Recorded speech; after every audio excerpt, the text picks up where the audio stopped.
actually cool. This is the CHRILLCAST. I'm Chris. I'm Will. I'm Billy. Yeah, Billy, want to tell everybody who you are before we get into what today is? I run an awesome channel on YouTube where I try to make great comedy sketches mixed with gaming. And yeah, I mean, I've just put out a lot of new content about new games coming out and sometimes my opinion pieces on them. But I try to make it a little bit different by editing my stuff more comedically than just breathing into the mic and hoping that everybody thinks I'm funny. But if you guys do ever check it out, check me out at VISNAWesome. It's fun. I hope it's fun. But yeah. And he did the KFC dating simulator. Go check that out. I really like those videos. They were pretty hilarious. Yeah. I'm so glad you guys liked them. I want to do more. So today is TUBER Tuesday, and I'm gonna say it like that today because I'm gonna say it like that for no reason. We're gonna cover Adam Koralik, a YouTuber I've been watching for probably like 4 years now, probably more, maybe even longer than that, on and off, because he does some really great videos. Just for some stats to start this video out, he created his channel back on April 22nd of 2009, so the channel's been out for over 10 years, and his 10-year update video was about how he crossed the 1 million view mark on one of his videos. He's currently got over 24 million views on his channel, on his videos, and he's got 105,000 subscribers, so he's definitely monetized in general. He's got several other channels, but I basically just watch his main personal channel that he does. He does like pickups from Japan all over the world because he does a lot of traveling for his work. He does these generational recap videos on video games. He does like, he's kind of like a gaming historian, but a more laid back one. The production value is definitely different from gaming historian. And he really goes in depth on all of the different various features and sales and business side of things. It just all around covers everything that I would want to watch about a video game console, and so I appreciate that. Of the videos you guys watched, what did you guys pick up on? Anything I missed? No, I also like those generational recap videos. I really like those like history of, video games or video game console videos. Basically, anyone who actually puts the time and effort to make it a high quality video actually covers some interesting facts. I enjoy it, and he does that. So I like those videos. What about you, Billy? Yeah, Billy. I actually really, again, like I checked out the generational recaps as well, and I just really like his overall enthusiasm and knowledge on everything. He really covers everything pretty specification wise, and really dives in deep and actually names off the pros and cons without like sparing off, things that he kind of would be biased about otherwise. So I like it. And like, it's not like it's the highest quality editing of any channel I've ever watched. Like, he puts up pictures and stuff, but he talks with a flow that you can digest and that you can really understand what he's saying. He doesn't talk at a level where it's like only details geeks would actually pay attention and understand. He talks at a level where any person who's into video games can really just follow along and watch and listen. And he's got good examples of what he's talking about in front of him, because he's got every console known to man, it seems like. And if you ever watch his Dreamcast like collection videos, he's got like everything. He's got like this scuba TV thing even that I had no idea even existed. He's like, oh, there's only 110 of them and I have one. Like, oh, okay then. He's got all these like extremely specific Dreamcast related accessories, and he goes to Japan frequently, so he's like, I found a new accessory I've never heard of. I don't know how this is even possible because I have everything. But yeah, so he started off doing these generational recaps, and everybody like really liked it. I think he started with 6th gen because we were within the 7th generation of consoles. He's like, I'm not going to do that. It's still out, But he did these, and then everybody's like, oh my god, you have to do the 1st, 2nd, 3rd, 4th, 5th gen. So he's like, okay, fine. And he got tons of views on it, so he kept doing it. 86,000 on this one. That's quite a bit for just talking about video game console generations. Specifically, this isn't even about a particular console. As soon as you go to the Dreamcast, it's probably got like 500,000 views, I bet. Nope, 200,000. Okay, stand corrected. But yeah, he's like the Dreamcast guy that's not called Dreamcast guy. And apparently when he goes to video game conventions, people mistake him for Dreamcast guy because he talks about the Dreamcast so much. He's met him before. He's not on the same level of popularity as Dreamcast guy, or else he'd probably be on Spawncast at this point. But I love that controller he has displayed there. the green one? Yeah, It's my pretty. favorite one. But no, Adam, you're cooler than Spawncast, especially if you respond to my Twitter. Just makes you way better, man. What a better YouTuber. He's like all over the place though. He goes like Japan, Europe, and he's like trying to collect game console games from like South America, North America, Europe, Canada. Every variant of Shenmue 3 he has. And that actually that's the next thing I want to talk about. Dreamcast. Yeah, it's the sports edition.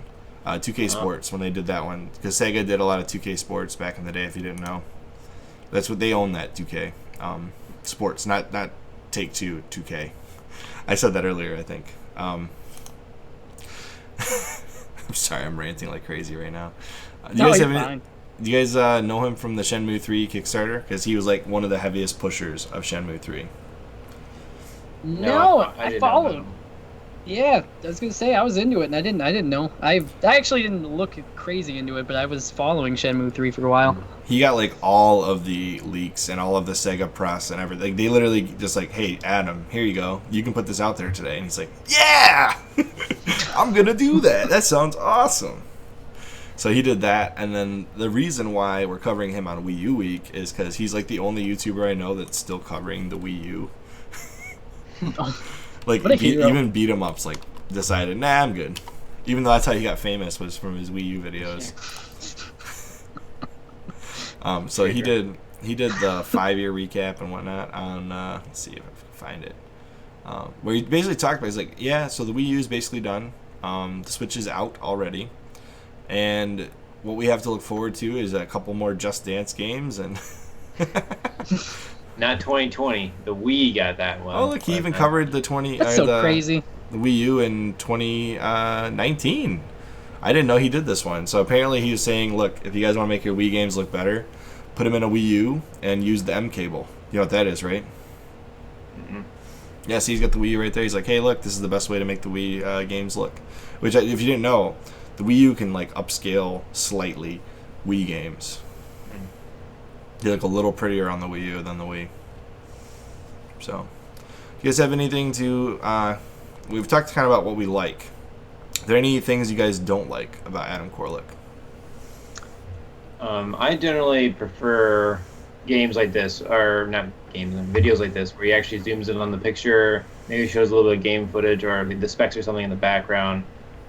Generally, I'm also listening, so I guess it doesn't matter that much. When I do look at the screen, I'm not the biggest fan of seeing like a guy actually sitting behind the table explaining something. I prefer having like the slow images of the actual console or whatever he's talking about go across the screen the entire time.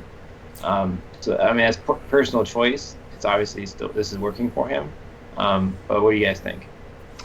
I agree with that actually, because my small complaint that I was going to mention happened to do with visual too. Like, it was just camera quality, but I actually agree with that too. That's a better way to look at it. So, Will, based on that description, you probably love my ambient unboxing videos where you don't see me at all. Yeah, I would prefer if you're wearing gloves. Oh, really? Oh, really? Just kidding. No. Actually, the one I just put out last week's doing really well. But, yeah. Like 200 views in like Chris 24 won't hours. post the ones I sent them. They weren't high enough. I sent you the instructions. You didn't follow them. And Billy, you still have not sent me any. I'm about to remove you guys from ambient unboxing. Don't remove me. I will put something out. My one awesome thing is just in. It's a long story, but I will put something out. All right, I will hold you to it. If I don't have any other videos from Will or Billy by next June, I'm removing you guys and taking ownership of the channel. Oh, that's a lot of time. Good, thank God. I might get something to you by then. You're lucky I left the Dead of Winter video up there. Because Hey. you didn't lay out the components. You just pulled them out of the box. Like, oh, here's this. Oh, here's that. Here's this. Yeah, it's fine. It's fine. Oh, man. But yeah, so he does these videos. He does these talking points. I actually really like his pickups videos. Because you'll have like the stacks of games, like here's the Xbox games I picked up, here's the Switch games I picked up, here's the Wii U games I picked up, and he'll just pick them up and talk about every one. And I always find out about something I did no idea existed when I watched those videos. Like one time he picked up this physical copy of a Wii U game that I did not have, but just so you know, the Wii U is region locked, which is a huge frustration of mine. But you can pick it up, you can hack your Wii U to make it play all regions of games. And you can pick up games from other regions if you do that. Will, based on your previous experience with hacking systems, I don't recommend it for you. But there's a couple. I cannot think for the life of me what the game was. But everybody wanted it to come to the States, and basically Nintendo owns the entire production line of that game, so it's never going to come here. Because they only released it in Europe, and it did not very well at all. I think region locking video game consoles in general, it doesn't make really any sense. You know, if I want to get a Japanese game, I should be able to get a Japanese game. It makes sense from one perspective, and that is the ownership of a particular franchise in that country. Let's just say you release a James Bond game in the U.S. in the Americas. Securing that license in each country is difficult. So if you can't do that, if I want a game that's only released in Japan, though, I can sign a little agreement or something. We always do it anyway because they're essentially renting games now anyway. So I could be like, I'm okay with whatever. Give me this Japanese game. I agree with that, Will, wholeheartedly. But they can't legally allow you to purchase it in the U.S. without you like importing it, right? You got to pay import taxes. I'll purchase it from Japan, but they'll send it to me in America. So like for the Switch, you can do that. The Switch is region free. So you're good to go with the Switch. And there are some games that come out in Japan that have English dubs. That as soon as you plug it into your Switch, boom, the English dub downloads, and Nintendo's like, I know you're in the U.S., so here's your English dub, but you better not do it again. No, they don't say that. But either way, Adam Koralik, he does some pretty great content. Certainly not the highest produced content I've ever seen, but the amount of depth he has on the technical aspects of what he's talking about is insane. And I really respect that, and I love listening to his various videos and occasionally tuning into the visuals. By you, Will, what's your take on it? Yeah, it's the same take. It's not my favorite format of a video ever. Like I said, I prefer just seeing whatever the subject matter is. I like that dramatic zoom in on the game there. But I think the technical aspect, just like you're saying, like the depth he actually goes into in each video is really good, and I do like listening to it without actually looking at the screen. So. Same thing, Billy? You're just shaking your head. No, listen, it's coffee. But yes, no, I do agree with it. I do think how in-depth, and again, how much enthusiasm he shows. Like, he doesn't come off like, oh my god, it's the best thing ever, but he comes off like very professional, but very like showing that someone that's devoted to it and somebody that's really interested in what he's talking about. And for someone who kind of can go with that kind of stuff, I like it, and I agree. Yeah, so if you're watching our podcast and you're not subscribed to Adam Koralik, which I'm not sure how you'd be subscribed to us and not somebody like Adam Koralik already, but go subscribe to his channel. He definitely deserves more subscribers than 100,000. And given the quality and the depth of technical know-how he has and the amount of connections he has in the industry, I would expect that number to only grow going forward. Probably hit 200,000 by next year, maybe. And now Adam has to say something back to us, so please. Yeah, he should review our channel. Yeah. He's like, God, it's just, I keep watching their stuff, and it's just, I hate them. I'm one of the 65 subscribers for the CHRILLCAST. Oh my God. Wouldn't the tension just get so much scarier with every video you make from now on? I don't know why. It'd be so nerve-wracking. I know that occasionally the Quartering has watched some of our clips. I know that for a fact. Oh man, he had me post some of them. So, anyways, if there's nothing else you guys want to add, go subscribe to Adam Koralik. I agree. As always, I'm Chris. I'm Will. I'm Billy. And we will see you on the next CHRILLCAST.